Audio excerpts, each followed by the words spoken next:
24 March 2025న south states అన్నీ కలిసి joint action committee అనే ఒక మీటింగ్‌ని పెట్టారు. ఆ మీటింగ్‌ని హోస్ట్ చేసింది ఎవరంటే తమిళనాడు సీఎం ఉదయనిధి స్టాలిన్ గారు. ఇక్కడ గమనించాల్సిన ఇంకో విషయం ఏంటంటే మొన్నటిదాకా మా లాంగ్వేజ్ అని కొట్టుకున్న 2 స్టేట్స్ ఒకే చోట చేరాయి. అదే తమిళనాడు అండ్ కర్ణాటక.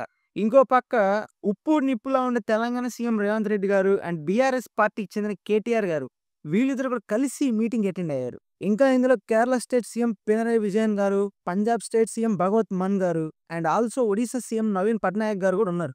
ఇంతమంది ఇంపార్టెంట్ పొలిటికల్ ఫిగర్స్ ఉన్న ఈ పొలిటికల్ మీటింగ్‌లో ఎస్పెషల్లీ సౌత్ ఇండియాకి సంబంధించిన మెయిన్ ఇంపార్టెంట్ మీటింగ్‌లో మన ఆంధ్రప్రదేశ్ నుంచి రిప్రజెంట్ చేస్తూ ఎవరు రాలేదు. ఎయిదర్ సిబిఎన్ గారు రాలేదు అండ్ పవన్ కళ్యాణ్ గారు రాలేదు అండ్ ఆల్సో లోకేష్ గారు కూడా ఎవరు రాలేదు. ఇంతకసలు ఈ మీటింగ్ దేని గురించి?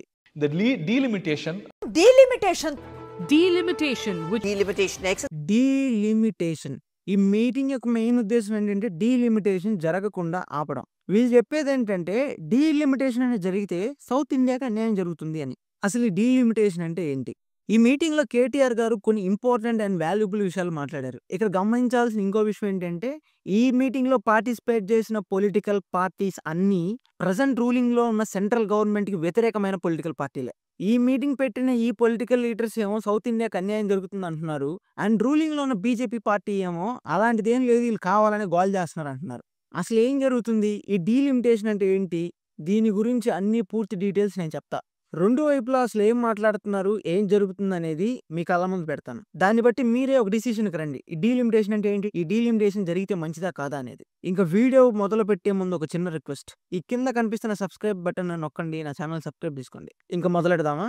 డీలిమిటేషన్ అంటే ఏంటి? ఏదన్నా ఓ ప్రాంతంలో ఉండే ప్రజలు వాళ్ళకేదైనా సమస్యొస్తే వాళ్ళు ఎవరికెళ్ళి చెప్పుకుంటారు?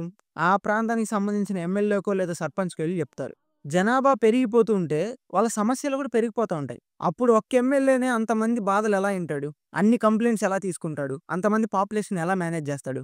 ఒక్కడనే ఎవడు చేయలేడు. అప్పుడు ఏం చేస్తారంటే ఆ ప్రాంతాన్ని 2 ముక్కలుగా చేసేసి ఒక్కో ముక్కకు ఒక్కో ఎమ్మెల్యేనో ఒక్కో సర్పంచ్‌నో పెడతారు. దీనివల్ల ప్రజలు పడుతున్న సమస్యలు తొందరగా నాయకుల దగ్గరికి చేరి వాళ్ళ సమస్యలకు ఒక సొల్యూషన్ దొరుకుతుంది. అండ్ దీనివల్ల గవర్నెన్స్ కూడా చాలా ఈజీగా అవుతుంది. అంటే పరిపాలన. ఇలా స్టేట్ గవర్నమెంట్‌కి ఎమ్మెల్యేలు, సర్పంచ్‌లు ఎలాగో సెంట్రల్ గవర్నమెంట్ పరిపాలనకు కూడా ఎంపీలు అలాగనమాట.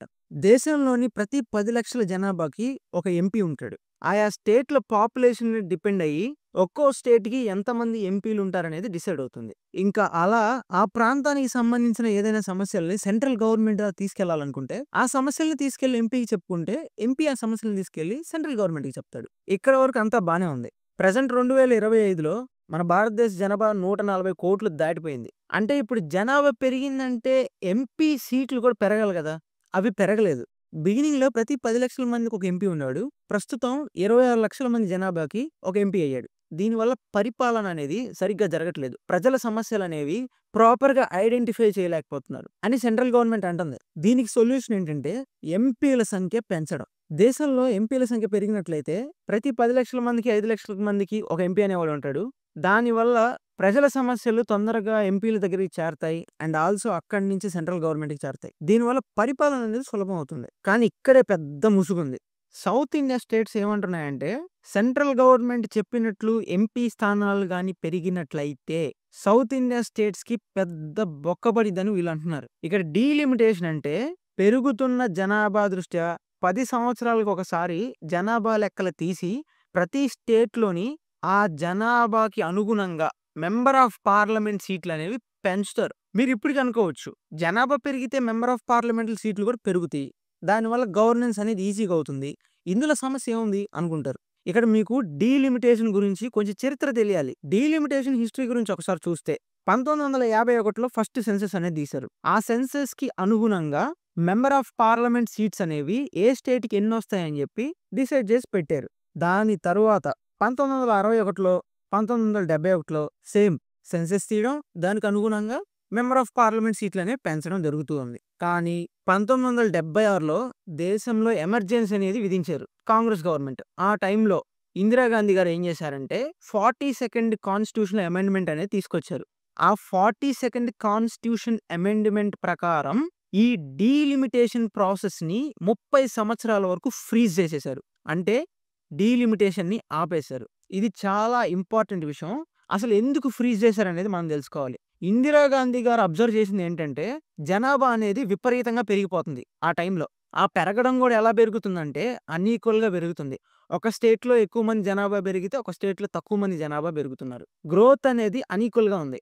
ఇంకా ప్రిసైజ్‌గా చెప్పాలంటే, ఇలాంటి సిట్యుయేషన్స్‌లో డీలిమిటేషన్ జరిగితే కొన్ని స్టేట్స్‌కి ఎంపీ సీట్లనేవి ఎక్కువగా వస్తాయి. కొన్ని స్టేట్స్‌కి ఎంపీ సీట్లనేవి తక్కువగా వస్తాయి. ఎందుకంటే ఎంపీ సీట్ల అలొకేషన్‌లనేవి ఎలా జరుగుతాయి?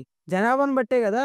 ఏ స్టేట్‌లో జనాభా ఎక్కువుంటే వాళ్ళకి ఎంపీ సీట్లు ఎక్కువుంటాయి. సో, ఇలాంటి కండిషన్స్‌లో డీలిమిటేషన్ ప్రాసెస్ అనేది జరిగితే సోషల్ ఇంబాలన్స్ అనేది జరిగి చాలా సమస్యలనేవి వస్తాయి. అందుకని చెప్పి ఇందిరాగాంధీ గారు డీలిమిటేషన్ ప్రాసెస్‌ని ఫ్రీజ్ చేశారు. ఫస్ట్ పాపులేషన్‌ని కంట్రోల్‌లో పెట్టండని చెప్పి స్టేట్స్‌కి ఆర్డర్ అనేది జారీ చేశారు.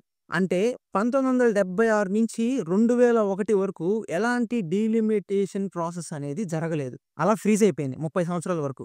ఇంకా 2001కొచ్చేస్తే సిట్యుయేషన్ ఎలా ఉందంటే, గవర్నమెంట్ చెప్పిన ప్రకారం సౌత్ ఇండియన్ స్టేట్స్ మొత్తం జనాభాని కంట్రోల్‌లోకి తీసుకొచ్చాయి. కానీ నార్త్ స్టేట్స్‌లో జనాభా 1కి రెండింతలయింది. ఇది అబ్జర్వ్ చేసిన వాజ్‌పేయి గవర్నమెంట్ 84థ్ కాన్స్టిట్యూషనల్ అమెండ్మెంట్ తీసుకొచ్చి మళ్ళీ డీలిమిటేషన్ ప్రాసెస్‌ని 2026 వరకు ఫ్రీజ్ చేసేశారు.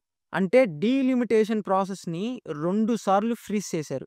అండ్ ఇప్పుడు 2025 నెక్స్ట్ ఇయర్ 2026లో డీలిమిటేషన్ ప్రాసెస్ అనేది జరగబోతుంది. ప్రెజెంట్ సిట్యుయేషన్ అనేది ఎలా ఉంది? ఒకాళ నెక్స్ట్ ఇయర్ డీలిమిటేషన్ జరిగితే ఏమవుతుందో చూద్దాం. 2001లో సిట్యుయేషన్ ఎలా ఉందో సేమ్ అలాగే ఉంది. ప్రెజెంట్ సిట్యుయేషన్ గూడా. సౌత్ స్టేట్స్ పాపులేషన్ అనేది కంట్రోల్‌లో ఉంది. ఇప్పుడు నార్త్ ఇండియా పాపులేషన్ చూసుకుంటే అప్పుడు 1కి రెండింతలున్న పాపులేషన్ ఇప్పుడు 1కి మూడింతలయింది. స్టేట్స్ లైక్ యూపీ, బీహార్, మహారాష్ట్రలో పాపులేషన్ అనేది విపరీతంగా పెరిగిపోయింది. ఈ కండిషన్స్‌లో డీలిమిటేషన్ చేస్తే నార్త్ స్టేట్స్‌లో జనాభా ఎక్కువుంటుంది కాబట్టి ఎక్కువ మెంబర్ ఆఫ్ పార్లమెంట్ సీట్లు ఆ స్టేట్స్‌కెళ్ళిపోతాయి.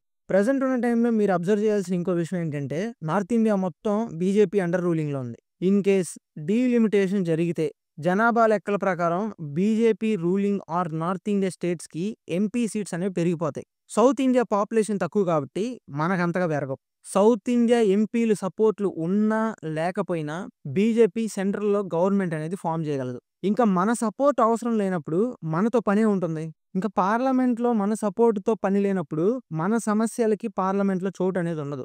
ఇలా మనం అణిచివేయబడతామని చెప్పి ఈ జాయింట్ యాక్షన్ కమిటీ మీటింగ్‌లో పొలిటికల్ లీడర్స్ అందరూ అంటున్నారు. ఈ మీటింగ్‌లో కేటీఆర్ గారు కొన్ని ఇంపార్టెంట్ విషయాలు మాట్లాడారు. అవేంటంటే 5 సౌత్ ఇండియన్ స్టేట్స్ నుంచి వచ్చే జీడీపీ కంట్రిబ్యూషన్ 36%. ఇందులో తెలంగాణ ఒక్కటే 5.2% కంట్రిబ్యూట్ చేస్తుంది. And also technology and manufacturing సెక్టార్‌లో కూడా సౌత్ ఇండియా అనేది చాలా కాంట్రిబ్యూట్ చేస్తుంది. దేశానికి ఇంత కంట్రిబ్యూట్ చేసే మాకు పార్లమెంట్‌లో పవర్ లేకపోవడం అనేది అంత మంచి విషయం కాదు అంటున్నారు. అండ్ ఇంకోటేంటంటే గత 15 సంవత్సరాలుగా సౌత్ ఇండియా స్టేట్స్‌కి అన్యాయం జరుగుతుంది. Bullet train projects, freight corridor projects లాంటివి నార్త్ ఇండియాకే పరిమితం ఉన్నాయని చెప్పి కేటీఆర్ గారు అంటున్నారు. అండ్ ఇంకో విషయం ఏంటంటే ముందు వెనక చూడకుండా గవర్నమెంట్ రూల్స్ పాటించకుండా నెగ్లెక్ట్ చేసి పాపులేషన్‌ని విచ్చలవిడిగా పెంచేసిన స్టేట్స్‌కి రివార్డులు ఇస్తున్నారు. వాళ్ళని సపోర్ట్ చేస్తున్నారు. అన్నిట్లో వాళ్ళని ప్రిఫర్ చేస్తున్నారు. దేశ ఎదుగుదలకు ఇంత కంట్రిబ్యూట్ చేస్తున్న సౌత్ ఇండియన్ స్టేట్స్‌ని ఎందుకు నెగ్లెక్ట్ చేస్తున్నారు అంటున్నారు. అండ్ ఇంకోటేంటంటే కేటీఆర్ గారు అన్నది, మీరు సెంట్రల్ నుంచి వాళ్ళకిచ్చే డబ్బుల మీద, గ్రాంట్స్ మీద మాకెలాంటి ఇబ్బందులు లేవు. కానీ డీలిమిటేషన్ పేరుతో మాకున్న పవర్స్‌ని తగ్గించడం అనేది చాలా దరిద్రమైన విషయం అని చెప్పి ఆయన అంటున్నారు. ఇవి కేటీఆర్ గారు అన్న మాటలు. ఈ డీలిమిటేషన్ ప్రాసెస్ కాకుండా సెంట్రల్ గవర్నమెంట్ ఏం చేస్తే బావుండిద్దనేది కేటీఆర్ గారు కొన్ని సొల్యూషన్స్ కూడా చెప్పారు. అవేంటంటే ఫెడరల్ స్ట్రక్చర్‌లో అతి చిన్న స్టేట్స్ అయిన మణిపూర్ అయినా, లేదా అతి పెద్ద స్టేట్స్ అయినా యూపీ అయినా సరే ఈక్వల్ రిప్రజెంటేషన్ అనేది పార్లమెంట్‌లో దొరకాలని చెప్పి ఆయన అంటున్నారు. ఇది చాలా మంచి విషయం. దేశానికి ఏ స్టేట్స్ అయితే ఎక్కువగా కంట్రిబ్యూట్ చేస్తుందో వాళ్ళకి ఎక్కువ పవర్స్ ఇవ్వడంలో తప్పేముంది అంటున్నారు. అండ్ ఆయన చెప్పిన ఇంకో సొల్యూషన్ ఏంటంటే, మీకు అంతలా ప్రజల మీద ప్రేమ ఉండి, ప్రజల నుంచి సమస్యలు అంత తొందరగా తెలుసుకోవాలనుకున్నప్పుడు స్టేట్స్‌లో ఉన్న ఎమ్మెల్యే సంఖ్యలను పెంచొచ్చు కదా! అప్పుడు నంబర్ ఆఫ్ ఎంపీస్ పెంచాల్సిన అవసరం లేదు కదా! ఇలా చేస్తే డీలిమిటేషన్ చేయాల్సిన అవసరం ఉండదు కదా! అని ఆయన అంటున్నారు. లేదా డీలిమిటేషన్ ప్రాసెస్‌ని కంప్లీట్‌గా ఫ్రీజ్ చేసేయండి అంటున్నారు. ఇవి కేటీఆర్ గారు చెప్పిన సొల్యూషన్స్. అండ్ ఇవి వీళ్ళ జాయింట్ యాక్షన్ కమిటీలో మాట్లాడిన కొన్ని విషయాలు. అండ్ వీళ్ళ మీటింగ్‌కి సెంట్రల్ గవర్నమెంట్ కూడా రెస్పాన్స్ ఇవ్వాలిగా. వాళ్ళు ఇచ్చారు. వాళ్ళేమంటున్నారో కూడా చూడండి. బీజేపీ మినిస్టర్ అని కిషన్ రెడ్డి గారు ఏమంటున్నారంటే, అసలు ఈ డీలిమిటేషన్ ప్రాసెస్ గురించి డిస్కషన్ అనేది సెంట్రల్‌లో అయితే ఏం జరగట్లేదు. అనవసరమైన పానిక్‌ని జనాల్లో క్రియేట్ చేయడానికి వీళ్ళు కావాలని ఇంటెన్షనల్‌గా ఈ మీటింగ్ అనేది పెట్టారు అంటున్నారు. అండ్ వాళ్ళ పార్టీ ప్రెసిడెంట్ అయిన అమిత్ షా గారు ఏమంటున్నారంటే, డీలిమిటేషన్ జరిగినా సరే సౌత్ ఇండియన్ స్టేట్స్ యొక్క పవర్ అనేది ఏమాత్రం తగ్గదు. ప్రతి ఒక్క స్టేట్‌కి ఈక్వల్ రిప్రజెంటేషన్ అనేది దొరుకుతుంది. దీనికి నేను హామీ ఇస్తున్నాను అని చెప్పి అమిత్ షా గారు అంటున్నారు. ఇంకా ఫినాన్స్ మినిస్టర్ నిర్మలా సీతారామన్ గారు ఏమంటున్నారంటే, ఇదొక కొత్త డ్రామా. 2026లో జరిగే తమిళనాడు స్టేట్ అసెంబ్లీ ఎలక్షన్స్‌కి సింపతి గెయిన్ చేయడానికి స్టాలిన్ ఇదంతా చేస్తున్నారని చెప్పి ఆమె అంటున్నారు. ఒక డైరెక్షన్‌లో అది కూడా నిజమే. ఎందుకంటే ఎలక్షన్స్ ఉన్నాయి. నిన్నే లాంగ్వేజ్ గొడవ స్టార్ట్ చేశారు. మళ్ళీ డీలిమిటేషన్ చెప్పి ఇంకో గొడవ తీసుకొచ్చారు. అండ్ ఈ డీలిమిటేషన్ మీటింగ్‌ని హోస్ట్ చేసింది కూడా స్టాలిన్ గారే. ఒక్కొక్కటిగా డాట్స్ అనేవి కనెక్ట్ అవుతున్నాయి కదా!